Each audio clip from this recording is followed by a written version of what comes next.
حضرت ابن حجر نے الزواجر کے اندر ایک روایت لکھی ہے. وہ فرماتے ہیں جو شخص نماز ترک کرتا ہے اس کو بہت ساری رسوائیاں ہیں. وہ کہتے ہیں پہلی بات تو یہ ہے کہ اس کی عمر میں برکت اٹھا لی جاتی ہے. دوسری بات اس کے چہرے سے صالحین کا نور اتار دیا جاتا ہے. تیسری بات وہ کوئی بھی عمل کرے اس کا ثواب نہیں ملتا اسے. چوتھی سزا دنیا پر اس کو یہ ملتی ہے اس کی دعائیں قبول نہیں ہوتی. اور پانچویں سزا اس کے لیے یہ ہے کہ اس کے لیے جو نیک لوگ دعا کرتے ہیں ان دعاؤں کا حصہ اسے نہیں ملتا. مومن نیک سحری وقت اٹھ کے دعا مانگتے اللہ پوری امت پر کرم کر دے تو یہ بھی امت میں شامل ہے. دعا اللہ والے کی تو قبول ہوئی لیکن اس کا حصہ نیک لوگوں کی دعاؤں سے نکال دیا جائے. یہ دنیا پر اس کو سزائیں ہیں.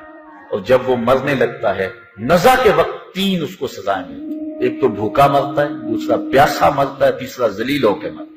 اور قبر کے اندر اس کو تین سزائیں ہیں. حضرت امام ابن حجر کہتے ہیں ایک تو اس کی قبر تنگ کر دی جائے حتیٰ کہ ادھر والی پسلیاں ادھر اور ادھر والی پسلیاں ادھر. دوسرا اس کی قبر میں آگ ڈالی جائے گی. جو اللہ کے حضور نہیں جھکتا اس کی قبر اس لائق ہے کہ اس میں آگ ڈالی جائے. اور تیسری اس کے اوپر ایک اژدہا مسلط کر دیا جائے گا جس کا نام ہے شجاع الاقرع. اور جب وہ ڈنگ مارے گا تو 70 گز تک وہ شخص زمین میں دنس جائے گا اور وہ مسلسل یہ ڈنگ مارتا رہے.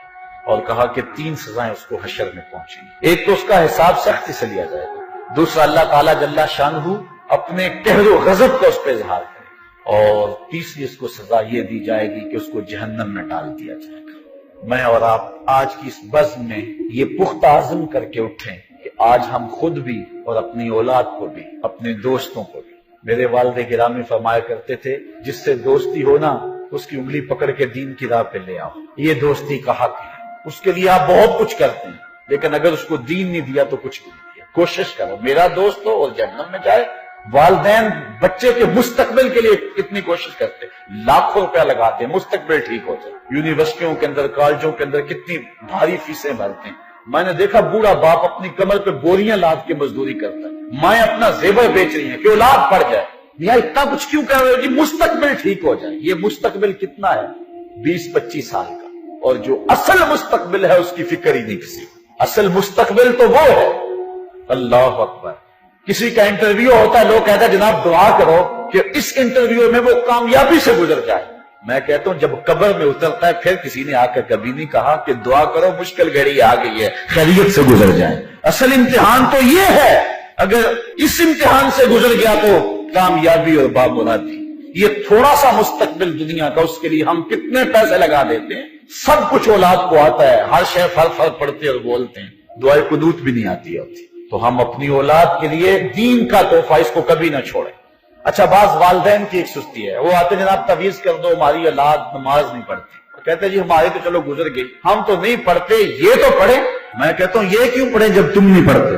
تم مجھ سے تعویذ لینے آگے ہو جو تعویذ اللہ کے رسول نے تمہیں دیا تھا کہ 7 سال کے ہوں تو پکڑ کے انگلی مسجد کا راستہ دکھاؤ, 10 سال کے ہو جائیں تو مار کے پڑھاؤ, ان کے سینے میں اللہ کا خوف داخل کرو, ان کو قرآن کی تلاوت سکھاؤ. علموا اولادکم ثلاث خصال, اپنی اولاد کو 3 چیزیں سکھاؤ. حب نبیکم, ایک اپنے نبی کا پیار سکھاؤ. وحب اہل بیت ہی, رسول اللہ کے اہل بیت کا پیار سکھاؤ.